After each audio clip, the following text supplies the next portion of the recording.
face à la montée des tensions électorales et répression des voix dissidentes, notamment beaucoup plus en République du Congo, étant donné que le bassin du Congo, on le connaît, le poumon de l'Afrique, Denis Sassou Nguesso a fait de ce mandat-là vraiment une voix écologiste. Mais comment espérez-vous une meilleure gouvernance dans ces sujets-là à l'avenir, à l'approche justement des élections présidentielles? Alors déjà, s'agissant justement de ce rendez-vous électoral, ce qu'il faudrait rappeler, c'est que l'élection présidentielle est un rendez-vous de bilan pour le régime sortant, pour le pouvoir sortant. Donc ils vont devoir défendre et assumer un bilan. Et ensuite, il appartiendra aux électeurs et donc aux Congolais d'apprécier et de juger finalement ce bilan. Ensuite, qu'est-ce qu'il faudrait faire à l'aune de cette élection? C'est qu'il y ait une élection qui soit déjà ouverte et qu'elle permette l'expression et la manifestation d'autres offres politiques.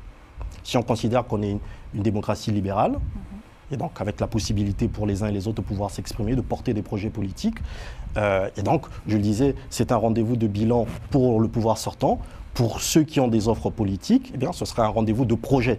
Et donc, dans le cadre de ces projets-là, il faudrait porter des projets qui intègrent l'ensemble de ces problématiques, des problématiques sociales, sociétales, environnementales, écologiques, industrielles, parce qu'on a besoin, et je le disais, la nécessité pour nous est justement d'industrialiser un certain nombre de processus et ne pas justement continuer à considérer qu'on a besoin de l'extérieur pour penser notre propre développement. Il faudrait que celui-ci soit endogène. Ça ne signifie pas qu'il faudrait être fermé, il faut bien au contraire rester ouvert, mais il faut avoir le courage d'assumer justement la vision qui est la nôtre et l'histoire de l'Afrique, bien sûr, du Congo et bien entendu des pays membres du bassin du Congo.